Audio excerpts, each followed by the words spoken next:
क्या आपको कभी ऐसा महसूस हुआ है कि कोई आपको अपनी मर्जी से कुछ करने के लिए मजबूर कर रहा है और आपको पता भी नहीं चला कि आप कैसे उनकी बात मान गए? ये कोई जादू नहीं, बल्कि डार्क साइकोलॉजी की ट्रिक्स हैं। ये ट्रिक्स लोग आपको कंट्रोल करने के लिए इस्तेमाल करते हैं और आज हम इन्हें डिकोड करेंगे ताकि आप इनसे खुद को बचा सकें। डार्क साइकोलॉजी क्या होती है? डार्क साइकोलॉजी एक साइकोलॉजिकल टूल है जिसका इस्तेमाल लोग दूसरों को कंट्रोल करने, उन्हें मैनिपुलेट करने और अपने फायदे के लिए इस्तेमाल करने के लिए करते हैं। इसमें हिडन मनोवैज्ञानिक तकनीकों का इस्तेमाल किया जाता है जिन्हें पहचानना आम इंसान के लिए मुश्किल होता है। क्या कभी किसी ने आपसे कहा है कि अगर तुमने मेरी मदद नहीं की तो मैं बहुत दुखी हो जाऊंगा? यह एक तरीका होता है जिससे लोग आपके अंदर अपराध बोध, गिल्ट पैदा करके आपको मजबूर करते हैं कि आप उनकी बात मानें। अगर कोई आपको इमोशनल ब्लैकमेल कर रहा है तो ठंडे दिमाग से सोचें कि क्या यह आपकी जिम्मेदारी है या नहीं।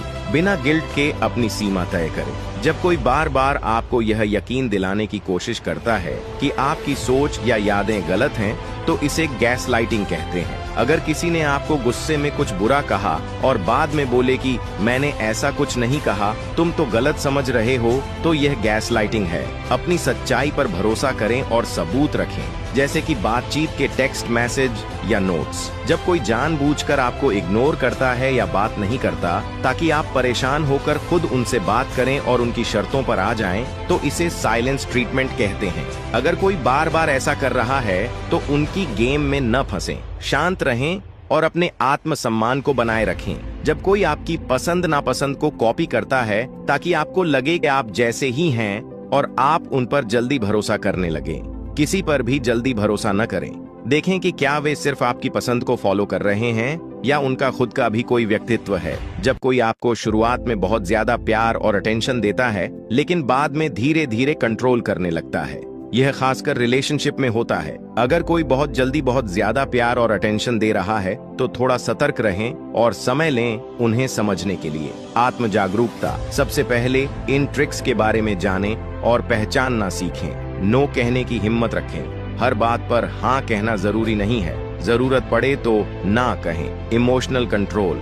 अपने इमोशंस को दूसरों के कंट्रोल में न आने दें। किसी भी स्थिति में ठंडे दिमाग से सोचें। सकारात्मक और मजबूत लोगों के साथ रहें, जो लोग आपको सही गाइडेंस देते हैं और आपकी मेंटल हेल्थ का ध्यान रखते हैं, उनके साथ समय बिताएं। तो दोस्तों, यह थी कुछ डार्क साइकोलॉजी ट्रिक्स जिनका लोग इस्तेमाल करके आपको कंट्रोल कर सकते हैं। लेकिन अब आप इनके बारे में जानते हैं और खुद को बचा सकते हैं। क्या आपको कभी इनमें से किसी ट्रिक का सामना करना पड़ा है? तो कमेंट में बताएं। वीडियो पसंद आया हो तो लाइक करें, शेयर करें और चैनल को सब्सक्राइब करना न भूलें।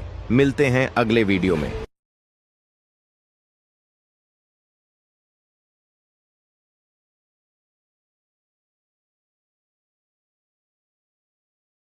फेक लोगों की पहचान करना सीखो। मनोविज्ञान की ताकत से अक्सर हम अपने जीवन में ऐसे लोगों से मिलते हैं जो दिखावे में बहुत अच्छे होते हैं, लेकिन असल में उनके इरादे कुछ और ही होते हैं। ऐसे लोग हमें धोखा देने की कोशिश करते हैं, हमारे विश्वास के साथ खेलते हैं और कई बार तो हमें भावनात्मक रूप से कमजोर भी कर देते हैं। क्या आप भी कभी ऐसे लोगों के चंगुल में फंसे हैं? यदि हाँ, तो यह वीडियो आपके लिए है। आज हम एक ऐसी कहानी बताएंगे जिससे आप समझ पाएंगे कि फेक लोगों की पहचान कैसे की जा सकती है। अर्पित एक सीधा साधा और ईमानदार लड़का था। वह सब पर जल्दी भरोसा कर लेता था और अपनी भावनाओं को खुलकर व्यक्त करता था। कॉलेज में उसकी दोस्ती विशाल नाम के एक लड़के से हुई। विशाल बहुत ही आकर्षक व्यक्तित्व का था, बातें करने में माहिर था और हमेशा अर्पित की तारीफ करता था। अर्पित को लगा कि उसे एक सच्चा दोस्त मिल गया है। शुरुआत में विशाल ने अर्पित के साथ बहुत अच्छा व्यवहार किया। वह उसकी हर बात में सहमति जताता, उसकी मदद करता और हर वक्त उसके साथ रहने की कोशिश करता। धीरे धीरे अर्पित ने विशाल को अपना सबसे अच्छा दोस्त मान लिया और अपनी हर छोटी बड़ी बात उससे साझा करने लगा। लेकिन उसे यह एहसास नहीं था कि विशाल सिर्फ दिखावा कर रहा था। कुछ समय बाद अर्पित को अजीब अजीब बातें महसूस होने लगीं। जब भी वह किसी नई उपलब्धि को हासिल करता, विशाल उसका मजाक उड़ाने लगता। जब अर्पित को किसी चीज की जरूरत होती तो विशाल हमेशा कोई न कोई बहाना बनाकर किनारा कर लेता। लेकिन जब विशाल को किसी चीज की जरूरत होती तो वह अर्पित को बिना किसी झिझक के मदद के लिए कहता। एक दिन कॉलेज में अर्पित को पता चला कि विशाल उसकी पीठ पीछे उसकी बुराई कर रहा था। वह लोगों को बता रहा था कि अर्पित बहुत भोला है और उसका इस्तेमाल करना बहुत आसान है। यह सुनकर अर्पित को बहुत दुख हुआ। उसे समझ आया कि विशाल एक फेक इंसान था जो सिर्फ अपने फायदे के लिए उससे दोस्ती कर रहा था। इस घटना के बाद अर्पित ने मनोविज्ञान के आधार पर यह जानने की कोशिश की कि फेक लोगों की पहचान कैसे की जाए। उसने कुछ महत्वपूर्ण बातें नोट की। ज्यादा मीठी बातें करने वाले लोग सावधान रहने योग्य होते हैं। जो लोग शुरुआत में ही जरूरत से ज्यादा आपकी तारीफ करें, वे बाद में आपको नुकसान भी पहुंचा सकते हैं। इसलिए उनके व्यवहार को करीब से देखें। सच्चे दोस्त केवल अपने फायदे के लिए साथ नहीं होते। अगर कोई केवल जरूरत पड़ने पर ही आपके पास आता है और आपकी जरूरत पर गायब हो जाता है, तो यह संकेत है कि वह फेक हो सकता है। पीठ पीछे क्या बात करते हैं, यह जानने की कोशिश करें। फेक लोग आपके सामने अच्छा व्यवहार करेंगे, लेकिन जब आप वहां नहीं होते तो वे आपकी बुराई करते हैं। आपकी भावनाओं को हल्के में लेना। अगर कोई आपकी परेशानियों को मजाक में लेता है और आपकी भावनाओं की कद्र नहीं करता, तो वह व्यक्ति सच्चा नहीं हो सकता। जब आप असफल होते हैं तब असली पहचान होती है।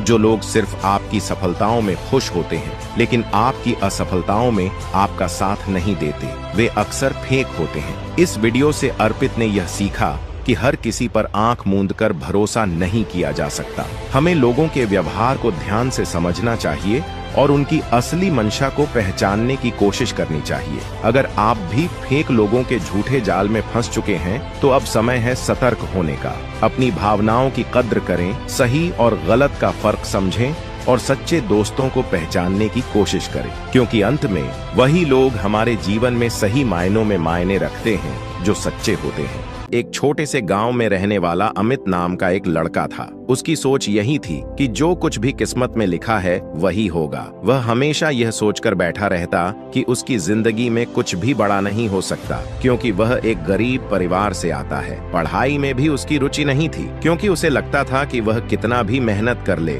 टॉप करने वाले बच्चे तो अमीर और होशियार ही होते हैं। लेकिन उसकी यह सोच तब बदलनी शुरू हुई जब उसके गाँव में एक सेमिनार हुआ, जिसमें एक सफल बिजनेसमैन आए। उन्होंने कहा, अगर तुम मानते हो कि तुम नहीं कर सकते तो तुम कभी नहीं करोगे, लेकिन अगर तुम यह मान लो कि तुम कर सकते हो और हर दिन कुछ नया सीखने के लिए मेहनत करो, तो कोई तुम्हें रोक नहीं सकता। अमित के मन में यह बात बैठ गई। उसने पहली बार यह समझा कि उसकी असफलता का कारण उसकी परिस्थिति नहीं, बल्कि उसका फिक्स्ड माइंडसेट था। क्या होता है फिक्स्ड माइंडसेट और ग्रोथ माइंडसेट? फिक्स्ड माइंडसेट वह सोच है जिसमें लोग मानते हैं कि मैं जैसा हूँ वैसा ही रहूंगा, मैं बदल नहीं सकता। ग्रोथ माइंडसेट वह सोच है जिसमें लोग मानते हैं कि सीख कर, मेहनत करके और अनुभव से मैं अपने आप को सुधार सकता हूं। अमित ने ठान लिया कि वह अपने माइंडसेट को बदलेगा। अब उसने मान लिया कि मेहनत से कुछ भी संभव है। अमित ने अपने माइंडसेट को बदलने के लिए छोटे छोटे कदम उठाने शुरू किए। 1. हर दिन एक नई चीज सीखना। वह स्कूल से आने के बाद 1 घंटा नई चीजें पढ़ता। 2. गलतियों से सीखना। पहले वह गलती होने पर खुद को कोसता था, लेकिन अब उसने हर गलती को सीखने का अवसर बना लिया। 3. मैं नहीं कर सकता की जगह कैसे कर सकता हूँ सोचने लगा। 4. अच्छी किताबें पढ़ना। उसने महालोगों की जीवनियां पढ़नी शुरू की। 5. हार मानना छोड़ दिया। अब जब भी उसे कोई समस्या आती, वह समाधान खोजने में लग जाता। धीरे धीरे उसका प्रदर्शन स्कूल में सुधरने लगा। टीचर भी हैरान थे कि जो लड़का हमेशा पीछे रहता था, अब वह सवाल पूछने और समझने में सबसे आगे था। कुछ सालों बाद अमित ने स्कूल में टॉप किया और एक बड़ी यूनिवर्सिटी में एडमिशन पा लिया। वहां भी उसने अपने ग्रोथ माइंडसेट को जारी रखा और आखिरकार वह एक सफल इंजीनियर बन गया। एक दिन उसी गांव में जब वह एक सेमिनार देने आया, तो उसने वही बात दोहराई जो कभी एक बिजनेसमैन ने उसे कही थी। अगर तुम मानते हो कि तुम नहीं कर सकते, तो तुम कभी नहीं करोगे, लेकिन अगर तुम यह मान लो कि तुम कर सकते हो और हर दिन कुछ नया सीखने के लिए मेहनत करो, तो कोई तुम्हें रोक नहीं सकता। सोच बदलो, जिंदगी बदल जाएगी। ग्रोथ माइंडसेट अपनाने का मतलब है कि आप अपनी सीमाओं को तोड़कर आगे बढ़ सकते हैं। अगर आप अपनी सोच बदलते हैं, तो आपके जीवन के परिणाम भी बदलने लगते हैं। असफलता को एक सबक मानो, हर दिन कुछ नया सीखो और खुद पर विश्वास रखो। यही सफलता की असली कुंजी है।